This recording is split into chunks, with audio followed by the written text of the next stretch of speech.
সাংবাদিকদের অধিকার রক্ষার্থে সবসময় পাশে থাকার কথা জানিয়েছেন স্থানীয় সরকার, পল্লী উন্নয়ন ও সমবায় মন্ত্রণালয়ের মন্ত্রী মির্জা ফখরুল ইসলাম আলমগীর। তিনি বলেছেন, আপনাদের মাঝে যে কোনো সময় আমাকে দেখেছেন।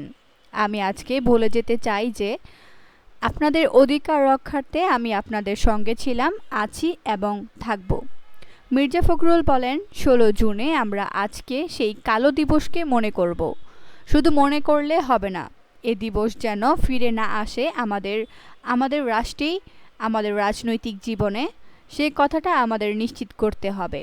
মঙ্গলবার দুপুরে রাজধানীর জাতীয় প্রেস ক্লাবের তোফাজ্জল হোসেন মানিক মিয়া হলে সাংবাদিকদের সংবাদপত্রের কালো দিবস উপলক্ষে আলোচনা সভায় প্রধানমন্ত্রীর অতিথির বক্তব্যে তিনি এসব কথা বলেন।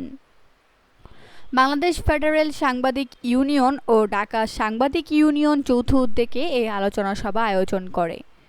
মির্জা ফখরুল ইসলাম আলমগীর বলেন, দেখুন, যখন একটা সংগ্রামের মধ্য দিয়ে আমরা যখন একটা স্বাধীনতা পেয়েছি, সেখানে কিছুটা এখন একটু অন্তত সংবাদপত্রের স্বাধীনতাকে নিশ্চিত করার একটা ক্ষেত্র তৈরি করতে হয়েছে। আমরা এখন পর্যন্ত লক্ষ্য করছি যে বর্তমান সরকার এই সংবাদপত্রের স্বাধীনতাকে রক্ষা করবার জন্য কমিটি আছে এবং তারা কাজ করছে। সংবাদপত্রের মালিকেরা সাংবাদিকের ওপর নির্যাতন চালিয়ে যাচ্ছেন বলে মন্তব্য করে মন্ত্রী বলেন, সংবাদপত্রের মালিকেরা যারা বিভিন্ন হাউজে আছেন, বিজনেস হাউজের, তারা অন্যায়ভাবে সাংবাদিকদের ওপর নির্যাতন চালিয়ে যাচ্ছেন।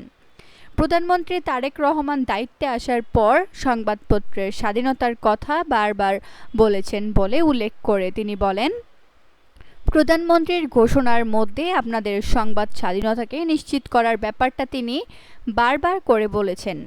ইতোমধ্যে তিনি আপনাদের সঙ্গে মতবিনিময় করছেন। তিনি গোটা সংবাদ মাধ্যমে যেন একটা শুভ বাতাস, শুভতাময় সেই রকম একটা পরিবেশ তৈরি করার চেষ্টা করছেন বলে জানান মির্জা ফখরুল।